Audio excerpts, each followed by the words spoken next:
আসসালামু আলাইকুম ওয়া রাহমাতুল্লাহি ওয়া বারাকাতুহু। সুপ্রিয় দর্শক ও শ্রোতা, আশা করি সকলে ভালো আছেন এবং সকলের জন্য সর্বদা কুশল কামনা করি আমরা। আল্লাহ সকলকে ভালো রাখুন। একটি বিশেষ বার্তা দেওয়ার জন্য এই মুহূর্তে লাইভ প্রোগ্রামে আগামী কাল এবং পরশু অর্থাৎ পয়লা এবং দোসরা অগ্রহায়ণ আমাদের সংগঠনের দক্ষিণ অঞ্চলের বৃহত্তম আবাসিক বালিকা মাদ্রাসা জীবনতলা আমিনিয়া মাদ্রাসাতুল বানাত আলহামদুলিল্লাহ প্রত্যন্ত এলাকাতে অনেক কষ্ট মেহনত ঋণ দেনার ভিতর দিয়ে প্রতিষ্ঠানটা প্রতিষ্ঠিত হয়েছে এবং কম বেশি 400 মেয়ে সেখানে আবাসিকভাবে পড়াশুনো করছে। তো আগামী কাল এবং পরশু তার বাৎসরিক ইসালে সওয়াব। প্রথমত এবারে লকডাউনের চাপ, দ্বিতীয়ত এখনও বলতে পারা যায় সরকারিভাবে কোনো ধর্মীয় সমাবেশের প্রকাশ্য অনুমতি পাওয়া যায়নি। তারপরেও কিছু ধর্মীয় সমাবেশ চলছে,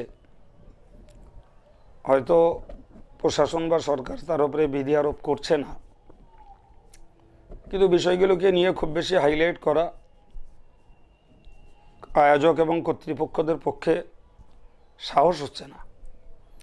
এই অবস্থার ভিতর দিয়েও তার অর্থাৎ জীবনতলা মাদ্রাসার নির্দিষ্ট সবার তারিখ পয়লা অগ্রহায়ণ দোসরা অগ্রহায়ণ আলহামদুলিল্লাহ স্থানীয়ভাবে যথাযথ ব্যবস্থাপনার ভিতর দিয়ে সভাটা উদযাপিত হবে। তো আমি এই লাইভের ভিতর দিয়ে আমাদের সংগঠনের সমস্ত সদস্য, কর্মী, সমর্থক, ভক্ত, সহযোগী যারা যেখানে আছেন, এছাড়াও অন্যান্য ইমানদার মুসলমান ভাই বোন সবাইকে আহ্বান করছি, দাওয়াত দিচ্ছি, আল্লাহর হস্তে আপনারা জীবনতলা মাদ্রাসার ইসালে সওয়াবের দাওয়াত গ্রহণ করুন এবং যথাসম্ভব আসবার জন্য নিয়ত করুন। দেখুন, আমাদের এলাকার তুলনায় ওই এলাকাটা অনেক প্রত্যন্ত, আর্থিকভাবে যেমন দুর্বল, শিক্ষায় তেমন পিছিয়ে। এর মাঝখান থেকে মেয়েদের জন্য একটা আবাসিক শিক্ষা ব্যবস্থা, আদর্শবতী মেয়ে এবং মা গড়ার জন্য যে প্রচেষ্টা, এটা বলতে পারা যায় এটা একটা অস্ত্রশূন্য জেহাদের সমতুল্য। তো আমরাই তাদের অক্সিজেন দিয়ে থাকি সাইড থেকে বা বিভিন্ন এলাকা থেকে।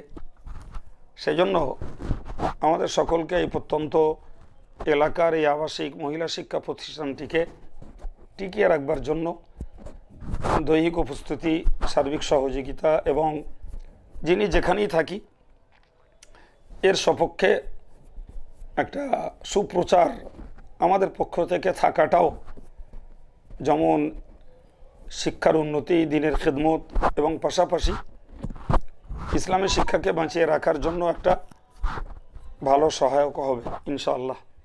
তো সেই জন্য আমি আপনাদেরকে দাবি করছি, আল্লাহ যাদের সুযোগ দেন একটু আসার নিয়ত রাখুন। পাশাপাশি আর্থিক সহযোগিতা, বাক্যিক সহযোগিতা, সার্বিকভাবে প্রতিষ্ঠানের সঙ্গে আপনারা থাকুন। আল্লাহ চাইলে আমরাও থাকবো ইনশাআল্লাহ। তো এই দাওয়াতটুকু দেওয়ার জন্যই আপনাদেরকে আমি আহ্বান করছি, দাওয়াতটুকু দেওয়ার জন্যই লাইভ প্রোগ্রামে এলাম, আপনাদেরকে আহ্বান করছি আগামী কাল এবং পরশু। তো আমরা ইনশাল্লাহ পরশু দিন থাকবো, আমিও থাকবো, মাতিন সাহেবও থাকবেন, ফুরপুরা আবির মহজুজ তিনিও থাকবেন। কালকেও স্থানীয়ভাবে আমাদের অন্য বক্তারা থাকবেন বা আমাদের সংগঠনের অন্য বক্তা থাকবেন। ফলে আপনাদেরকে আসার জন্য দাওয়াত দিয়ে আমি প্রোগ্রাম থেকে সরে আসছি। সবার জন্য দোয়া এবং আন্তরিক সালাম। আসসালামু আলাইকুম।